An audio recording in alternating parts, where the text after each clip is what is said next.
Okay, Eamon, so we discussed the other day about the case against Thomas Bomber Kavanagh, Liam Byrne and others, one of the others being Peadar Keating. We didn't expect to come back to this story until September, but Peadar Keating has since been in court in Dublin, this extradition hearing, because of course he's wanted before the Old Bailey as well in relation to these gun running charges, weapons charges, whatever we'll call them, a plot to hand over guns to the police so Bomber Kavanagh could have got himself a lesser sentence than the 21 years he did get for drug running. But interesting proceedings before the courts, and Peadar Keating is still here. There is an extradition order in place, but he's still in the country and it doesn't look as if he's going anywhere too quick. Yeah, well, what we found out, there was basically an extradition court hearing, and it emerged then that there had been an extradition order granted earlier in July, but a stay was put on it to get more information from the UK authorities. I think the judge who heard the case had wanted reassurance in terms of when the trial date was going to start, and that basically a commitment that he'd be sent back to Ireland, because it was actually being framed as a kind of a temporary transfer, like a temporary surrender, where the phrase is used. So because he is, as you know, he's serving an 11-year sentence here in Ireland for his part in a Kinahan cartel plot to kill Mago Gately. So he's pretty much in the middle of that. He's not getting released until September 2028. Okay. And so the whole point, I think, of clarifying this was to ensure that that he'd come back and finish his sentence, or that the sentence, that if there was a sentence imposed in England, it would start after he finished the sentence here. Now, his side were kind of making the point that this sounds a bit unfair, that they're effectively, guaranteeing him a consecutive sentence. And of course, the state were coming back and saying, well, nobody has a right to concurrent sentences. So that's really a matter for the English courts to decide whether or not he gets a concurrent or a consecutive sentence. And just to explain that for anybody who doesn't understand what the concurrent and the consecutive are. Sorry, yeah. I mean, a consecutive sentence is you finish one sentence and you start the next. So if you're serving 10 years and you get another 10 years, you don't start your second 10-year sentence until afterwards. Whereas if you get two 10-year sentences and they're handed down as being concurrent, it means you're serving both of them at the same time.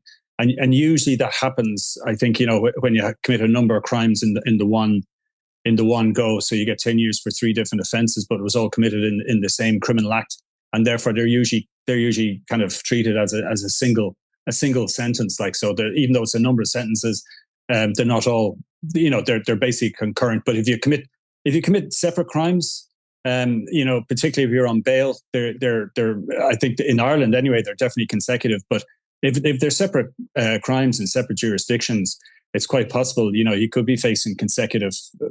I mean, there was a bit of argument yesterday about, the fact that the English can't, or the British authorities can't decide whether or not he serves a British sentence in an Irish jail, which is, I think, was part of the argument that was being made about, if he gets a sentence, is it going to be counted?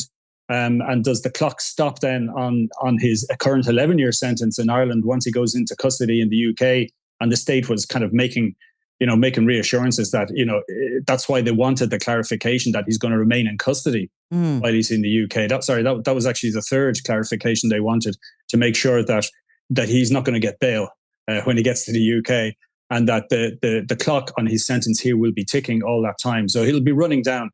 Because even if, it could end up taking several months or even longer in his case before his trial gets underway, even if the others start, because of the delay of him getting there. I mean, he could be in custody for quite some time in the UK, and then he could be acquitted. Yeah. In which case, the onus then is on the British to send him back to finish, to continue his sentence. It's not the sentence doesn't suspend or stop while he's in the UK. He's actually continuing to serve it, even though it's an Irish sentence. So there was a lot of this pretty technical extradition law and back and forth and all the rest going on. It took up most of the day, actually. Yes. And I wonder, is it any different because of Brexit? Like, was there a time that you could have just transferred your sentence easier? Could the British have accepted him to, or if maybe he would have had to agree to it, to transfer what's left of his Irish sentence into the UK and then take his chances before the courts there, had he agreed? No, I don't think that was ever an issue. I mean, it's a matter of that he's charged with, he's serving a sentence for one crime in Ireland, and he's charged with a completely separate issue in the UK, and there isn't a sentence as yet. And so essentially, they're going to extradite him for the trial. And the result of the trial will come out in one way or another. Whatever the result is, he's going to be returned to Ireland to finish his 11-year sentence, which is, he pleaded guilty to directing a criminal organisation. And once he finishes that, the day he finishes that, I think you gave us the date, certainly 2028, he then returns to the UK. If he's found guilty in the UK on these gun charges, he'd be returned there and he'd start his sentence there. Not necessarily. Oh, and again, this was all part of the What time of the day is it? I thought I was right. That's, the point is that if there is a sentence in the UK, it's up to now this is the argument being made by the Counsel for the State, that it's up to a British judge to decide what way he's going to serve his sentence. They can say, okay, you're going back to Ireland to finish off your 11-year sentence because we promised to send you back. We're sentencing you to 15 years and we're going to start it from today. Or they might say you're going to start it when we extradite you back again. And they'll actually have to do a separate extradition warrant. In that case, if he is sent back and if he is expected to go back to serve a sentence. Because this one is actually, it's I mentioned, like, it's considered a temporary surrender, that he's not necessarily going to be, he's not staying. He's definitely not staying in the UK either way, whether he's acquitted or convicted. But he will be held on to, if he is convicted, until they get through all the appeals process as well. Dear God. So this was, this is the easy version. It took me a while to figure out what happened. I'm sure it did. It sounds like a nightmare day in court, where you'd need quite a lot of double espressos to get you through that one. Okay, one thing is for sure, he's going one way or another. Or, I mean, there was something about, there was questions as regards whether he would be prepared for trial. We spoke the other day about how that trial, there will be some pre-trial arguments on the 2nd of September, but that the judge in the UK has suggested that he wants a jury pool there for the 9th of September. That's not that far away. And there was some question about whether or not Peadar Keating, if he's putting up a defence, will have that ready in such a short space of time. This was something put forward by his counsel in court yesterday, saying, look, it'll be unfair to extradite him because, like, he's going to go straight into a trial, and that's just not right. It's not justice. And again, the council were making the point, well, that's for the British courts to decide. And that because we have an extradition, agreement with the UK. And so we already take on trust that they have a fair system, and that these arguments can be made by his counsel in the UK to an English judge, that it's not fair to put him on trial straight away and he'll need time to prepare. Mm-hmm. And it was pointed out that, it's not a surprise. I mean, the extradition attempt started last April. So if he doesn't have UK counsel, or if he hasn't got a UK solicitor working on it, it's not the fault of the Irish state. That's something that will be decided. It's going to be decided by a trial judge or a judge at a pre-trial hearing. Who will decide whether or not Peadar Keating, should go on trial straight away, or should he, whether he'll be allowed more time. And I mean, it's quite obvious. Like, I mean, he'll have to be allowed. I would imagine he'd have to be allowed more time on the basis that, the equivalent of a book of evidence hasn't been served on him. And this was mentioned by his counsel yesterday. So, I mean, look, I mean, it's unlikely that he's going to be necessarily thrown straight into the trial with the others. And, it's unlikely that it'll delay the other 4 accused trial going ahead, because they seem pretty determined from last week's hearing that I was at in the UK, well, remotely at. Yeah. That they seem pretty set on getting it going, despite the fact that it looks like there's various legal challenges that could happen. They haven't decided yet on what evidence will be accepted and won't be accepted, and what's going to be challenged. And they're talking about, up to 2 months it could last if, there isn't more agreement between the prosecution and the defence counsels. And also that Jack Kavanagh, the son of Thomas Bomber Kavanagh, who is also charged in relation to these offences, is still in Spain fighting his extradition. I mean, it's unlikely that's going to be untangled, and he's going to be back before the courts by the 2nd or 9th of September either. But just to remind us, what is Peadar Keating accused of?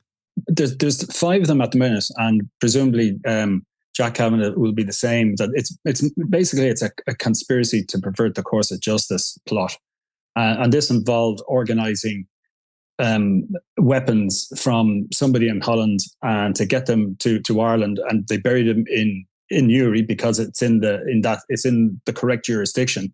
And this was at the time when Bomber Kavanagh was facing trial for the importation of cocaine into the UK, 36 million euro worth, the equivalent of 36 million euro worth. And obviously, it's alleged that this whole plot then was part of an attempt then for him to try and bargain a reduced sentence by handing over this or informing the police of the existence of this weapons cache, which is pretty fearsome, as we mentioned in the last time we were talking about this. But obviously, it looks like so much of this plot was found on EncroChat, and A Pony was allegedly the handle being used by Peadar Keating, and that was his. And there was a various back and forth with various people who it's alleged are Liam Byrne and somebody acting on behalf, or actually Bomber Kavanagh. So all this is going to be tried as well. It's going to be tested in court as well. But that I suppose was that quick enough of a summation of what it's all about? Are you any clearer yet? Crystal clear. It's all so simple, really. This one, isn't it? Yeah. Wanted to ask you, was Peadar Keating in court? He was, yeah. He came in. I thought there might have been, some of the high security stuff, the vans coming in with the sirens blaring as they often do in the CCJ and go around the back entrance. But if he did, I didn't notice it. It's August, so I mean the CCJ was pretty empty. There was a couple of sentencings, I think, on in Court 6. The extradition was listed in Court 13. I went up to it and the doors were locked and the lights were off. So I had to find someone. Eventually, someone helpfully told me they were up in Court 20. The whole place was just deserted. So I didn't hear the sirens coming in. Now, he was escorted in by prison officers into the court in his lime green T-shirt, his tracksuit and his runners. And he seemed pretty relaxed. He was chatting away to his solicitor who was there at different times. Now, there was, I think, 5 prison officers there, but I don't think they were all for him. 2 of them were there anyway. There was another case involving a gentleman who was consenting to be extradited back to Northern Ireland having walked out of prison last year while serving at time. But Keating looked pretty relaxed. I guess it was a change from the monotony of being locked up in Portlaoise Prison. It was a little change of scenery, I guess. He didn't seem too perturbed. I wondered was any of his family there, because he's a curious character, Peadar Keating. I know he's certainly quite popular in prison. I think both amongst the staff and the fellow prisoners.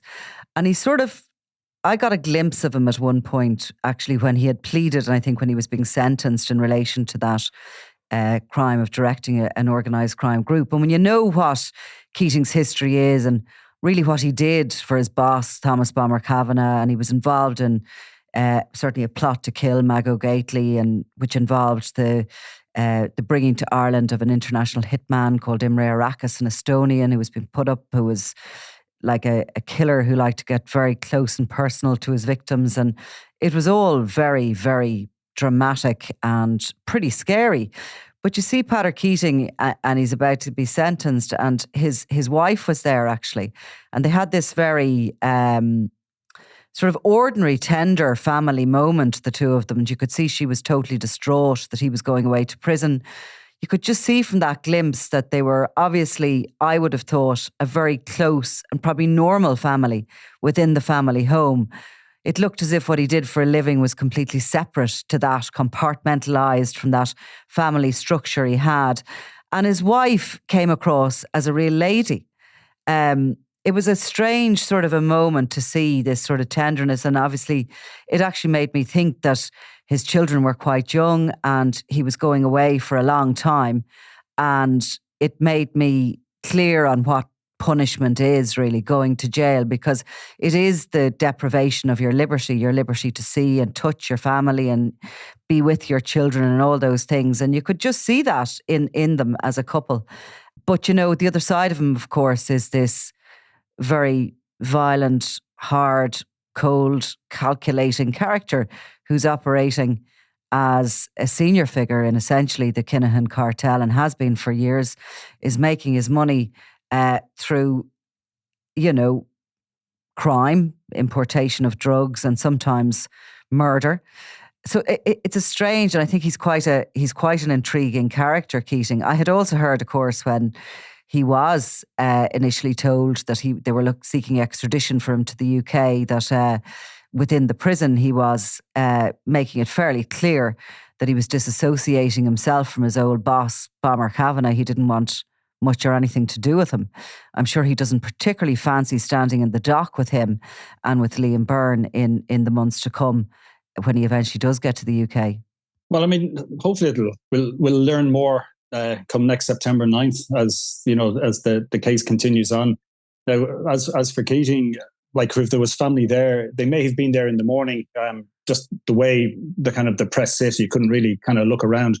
But when the case is over in the afternoon, there wasn't anyone in the courtroom apart from, you know, people, you know, just apart from lawyers and myself and prison officers, and that was it. Like, so, but he's back again later next week. So, like, either way, they have to go back to court to have the whole extradition warrant endorsed before they go. And even then, there's I think a 10-day limit, but you know, before they have to be surrendered. And then there's a limit where there's a couple of days where they're allowed at some point, if they want or if they can, to bring another appeal. So that's all safeguards, I guess, on stopping people being extradited unfairly. Like Kavanagh and Byrne, as we discussed, Keating's not in a great position, is he? The likelihood is that he will go to the UK and he will face trial. I mean, these are allegations that the state in the UK has to prove against all of these suspects. The fact of the matter is that in a lot of these Encro chat cases, the evidence is so good, and it has been challenged and re-challenged, but a lot of the evidence about the harvesting of these messages, about the use of them, has failed flat before the courts. And we do see more and more pleas, you know, guilty pleas. But, you know, for a guy like Keating, who is probably a family man and who is probably trying to serve this sentence as quietly as he can, to get out, to get back to his family, to be facing into the possibility of having another 10 whatever years, if found guilty, to serve in the UK after this, is pretty grim. Yeah, and I think that was reflected in some of the arguments, or was behind some of the arguments being made by his lawyers, saying that, you know, he wanted to serve any potential sentence in Ireland and he wanted to stay in prison in Ireland because that's where his family is.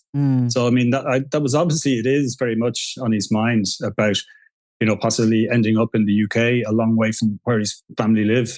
You know, possibly serving a lengthy sentence, you know, in you know, starting in 4 years from now, as opposed to, you know, continuing on where he is at the minute, which I suppose you get into some kind of a rhythm of life with your family if you're in one prison in one jurisdiction. But if it's in a, you know, if he ends up in Belmarsh with, you know, Kavanagh, it's going to be a different kind of a different dynamic, I guess, you know. So, I mean, I think it was very much something that was at the forefront of the way his lawyers are approaching it, and you know, trying to use that argument that again, that, you know, his extradition would be unfair, and this was part of the unfairness. But then again, you know, he is a convicted member of the Kinahan cartel group who are trying to kill someone. Exactly. Now, your experience in the court sounds to me like one of my very bad dreams, where I can never get to where I'm actually trying to get to, and then try to understand exactly what's going on would be added to that. So I do have to say, I think maybe I need to take up the baton on this one and take the hit the next time there's one of these hearings, and try to get my head around it. You just want a trip to London, isn't it? That's really what you're after. Of course. Why not? One of my favourite cities. One of my favourite cities.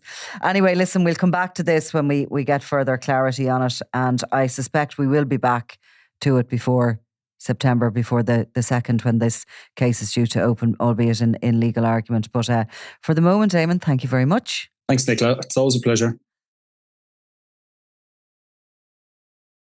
I'm Nicola Tallant and you're watching Crime World, a podcast about criminals, drugs and the underworld in Ireland and across the globe. Make sure you subscribe to our channel and turn on notifications so you can be the first to watch all our latest episodes. You can also listen wherever you get your podcasts.